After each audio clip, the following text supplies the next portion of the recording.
Well, it's fall. It's time for me to swap my screen bottom boards for my solid bottom boards. Or maybe there's a different way. Let's talk about it.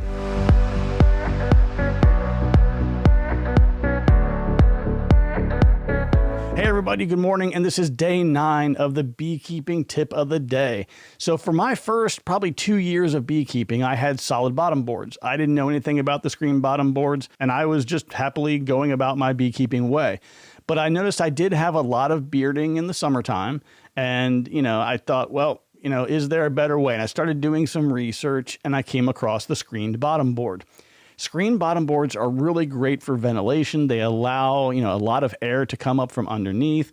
They can assist a little bit in some, varroa management and some other IPM related things.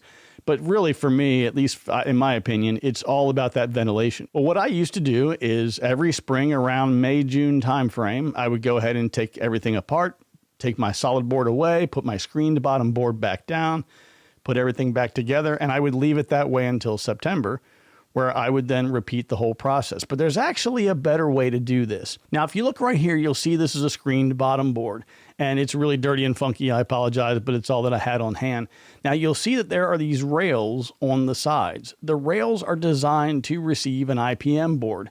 So an IPM board is like a piece of corrugated cardboard. It's kind of got that plasticky outer protection. The same thing you would see on yard signs that you see around people's yards for like the lawn care guy or vote for this politician or that politician, same kind of sign. When you put those underneath of the screen bottom board, you can catch things. So some people do them for sticky board stuff, for varroa mite counts or other types of purposes. But one of the best things you can do is at the end of the season, instead of breaking your hives all the way down to the bottom, putting in a solid bottom board and then putting everything back together, just take either the IPM board itself, or you can make a custom board that it's going to be something like around 3/32 or 1/4 of an inch. And you can just slide that board in there.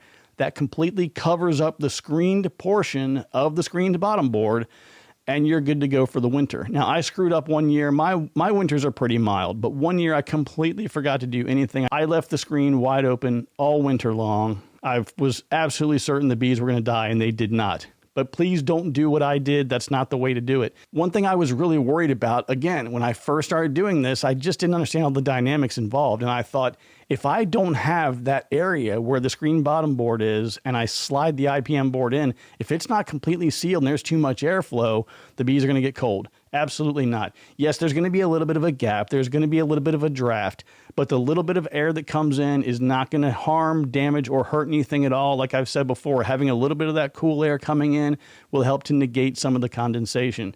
So folks, I hope that helps you out for today's tip of the day. If you found any value in it at all, please consider very gently tapping that like button. And if you would, subscribe to the channel. If you don't think you got any value, let me know why, and we'll try to do better. Outside of that, take care, be kind to one another. Remember, I love you. There's nothing you can do about it. We'll talk to you soon.